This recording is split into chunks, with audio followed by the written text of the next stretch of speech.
everyone. Today my group is going to present on some of the key insights that we have found from the transaction data provided to us by ANZ. Therefore, moving forward, ANZ will be able to leverage on these insights and they will know which are some of the key focus areas that they should focus on in the future. Before we begin, do take note that we have filtered out those data that are not retail transactions from the dataset in order to provide a clearer analysis, as these transactions do not have a geographical location tagged to them. We will first begin by providing an analysis on the number of transactions per state, followed by the number of merchants per suburb. We will then provide an analysis on the total amount generated from each suburb, and end off by providing a transaction analysis and customer analysis on the top 10 suburbs by transaction amount.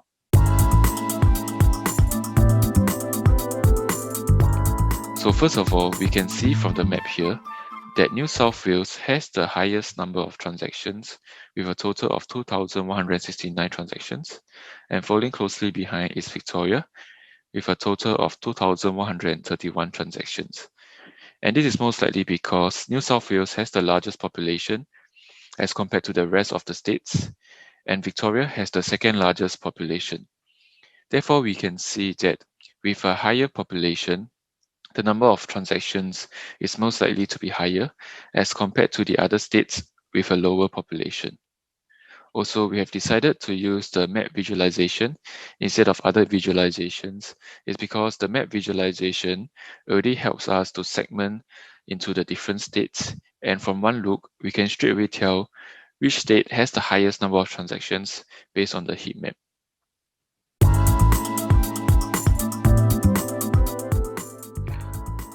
So the table you see here is created by having the distinct count of the merchant ID on the columns, which is then broken down into the different merchant state and the different merchant suburbs. The states that you can see in the top 10 include Victoria, New South Wales, Queensland, South Australia, and also Western Australia. So we also filtered the top 10 suburbs that had the most number of merchants. So from the table here, you can see that Melbourne, which is in the Victoria state, has the most number of merchants in Australia at 186, while Sydney is second at 129, and Southport, Queensland is at third with 59. We can also note that in the top 10 list, both New South Wales and Queensland had 3 suburbs each in the top 10, while Victoria had only 2. We can also note that states such as Tasmania, Northern Territory, and Australian Capital Territory did not appear in the top 10 as well.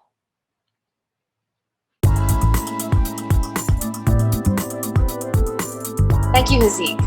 So, as we narrow down our focus, we can use this next and third visualization to illustrate the top 10 suburbs that have the highest total amounts.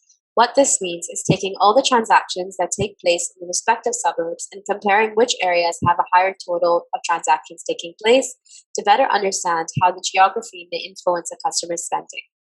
As can be seen from this illustration, the top 2 suburbs that have the highest total amounts are Sydney and Melbourne, with $21,665 and $11,944 respectively. And like it was mentioned before, keep in mind that this visual does not include the null filter, which removes all other transactions that are not retail transactions. So this particular graph is highlighting the total amounts for retail transactions per suburb. The use of a vertical bar chart was used for this visualization to easily compare the amounts between the suburbs and the total amounts. So the total amounts can be seen on the y-axis, while the respective suburbs can be seen on the x-axis. Additionally, by positioning the graph by descending amounts, it allows the viewer to easily spot the top suburbs and distinguish which were the better performing ones. This is furthermore implemented by adopting a gradient color scheme, whereby the darker color is indicative of higher total transaction amounts and the colors get lighter as the amounts decrease. You may have also noticed that we adopted a green and gold color scheme to represent all the visualizations in our dashboard, and we chose to do this as they are the national colors of Australia and is where our data is centralized around. What can be concluded from this bar chart is that Sydney and Melbourne have the highest total transaction amounts, and thus ANZ can potentially use their resources to focus their business to target other areas such as Brisbane City, Mount Gravatt, or Perth. Next, I'll pass on the time to Lewis.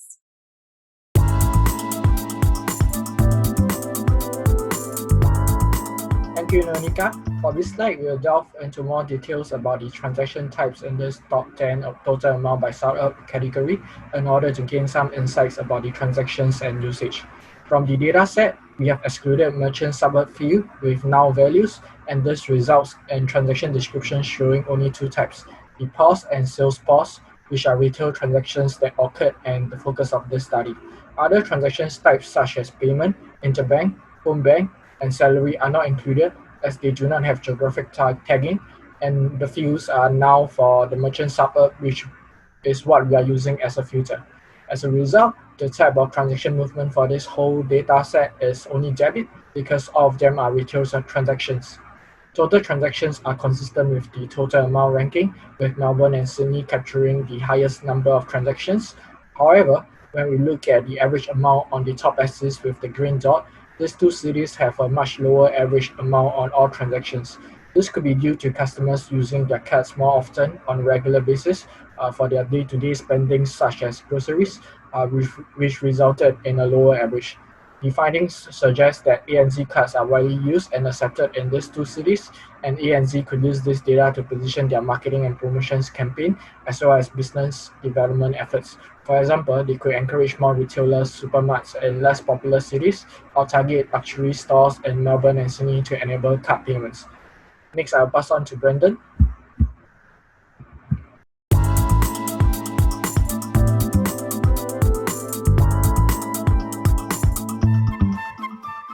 In this slide, we are deep diving into customers in our selected states.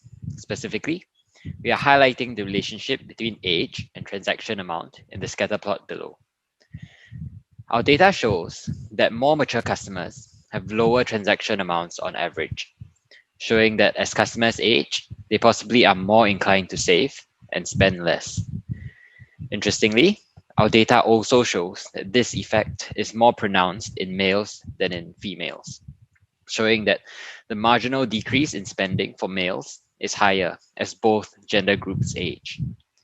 The size of the bubbles on the scatter also shows the average balance amount per customer. We expect to see larger bubbles towards the middle of the graph as we hypothesize that customers save their income and increase their bank balance until they retire, after which their bank balance should slowly deplete. We see this loosely reflected on the graph.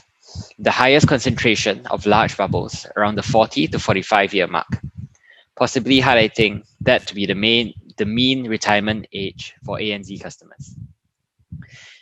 In conclusion, this is our final dashboard. Implications for the bank are, in order to maximize deposits in personal accounts, the bank should be targeting customers approaching the age of 40.